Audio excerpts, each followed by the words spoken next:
5분 발언의 기회를 주신 유석연 의장님과 동료 의원 여러분께 감사의 말씀을 드립니다. 원주 시내버스의 가장 큰 문제점은 대중교통으로의 기능이 점차 줄어들고 있는 것입니다. 이는 승객의 감소로 이어져 운행회사들의 만성적자가 점차 커지면서 사회적 난제가 되고 있습니다. 시내버스나 택시 등 대중교통수단의 이용이 줄어든다는 것은 자가용 이용이 늘어난다는 것이고, 화석연료의 사용이 증가됨에 따라 도심지 환경오염을 유발하는 대기오염 요소가 더욱 커진다는 뜻일 것입니다. 저는 원주시 시내버스 운행의 문제점에 대한 대안을 먼저 제시하며 5분 발언을 시작하도록 하겠습니다. 첫 번째는 운행되고 있는 버스 노선을 전면적으로 개선할 것을 제안합니다. 권역별로 순환버스를 두고 이 순환버스 노선 중 일정 정류장에서 정류장을 연결하는 직통 시내버스를 두고 이 직통버스 정류장에는 택시 승강장을 갖추어 버스와 택시를 연계 운행할 수 있도록 정비하자는 것입니다. 원주는 원래 남북으로 길게 성장한 유선형 도시였다가 동서로 새로운 시가지가 조성되면서 점차 확장한 도시라 이에 대한 보완 방식으로 시내버스의 운행 노선을 개선하다 보니 자가용으로 이용하는 시간에 비해 2배, 3배 많은 시간이 소요된다고 합니다.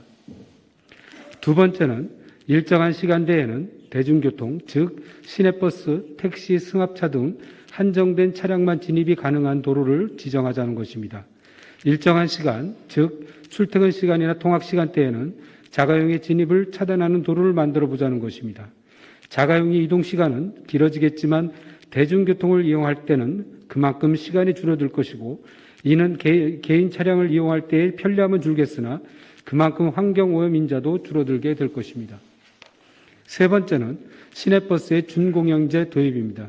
2010년 이전에 이미 서울, 인천, 대구, 광주, 부산 등 5개 도시는 시행을 해왔으며 그 후로도 제주도, 목포, 대전, 청주 등 도시에서도 지속적으로 도입하였으며 창원은 일부 노선만 실시하고 있고 춘천은 공영제로의 전환을 위해 금년 9월에 설문조사와 연구 용역을 수행한 것으로 알고 있습니다.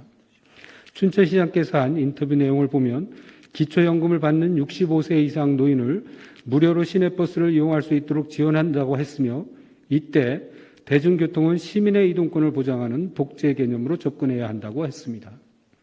그렇습니다. 시내버스고 택시고 모두 시민의 이동권이고 이는 보장받아야 하며 사회적 약자에게 우선적으로 되돌려 주어야 하는 지자체의 책무이기도 합니다. 이미 고령화 사회를 넘어 고령사회로 진입한 원주입니다. 시내버스의 이용 증진을 위해 노력하는 것만으로도 사회적 약자에 대한 복지를 구현하는 미래지향적인 도시로 인정받게 될 것입니다.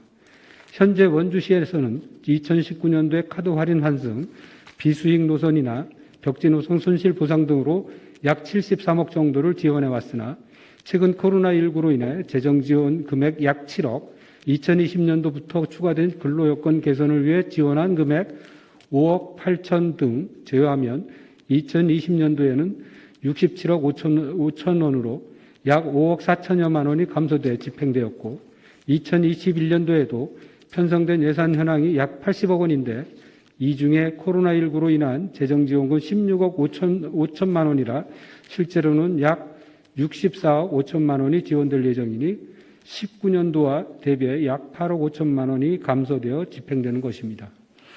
원주시의 3개 시내버스 회사의 운영 적자가 2020년도에만 45억 3천만 원이었다고 주장합니다.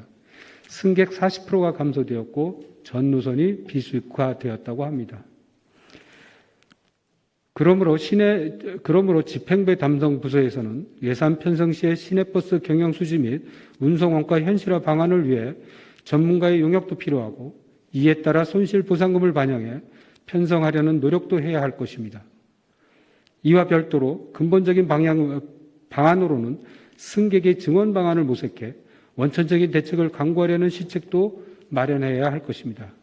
경청해 주셔서 감사합니다.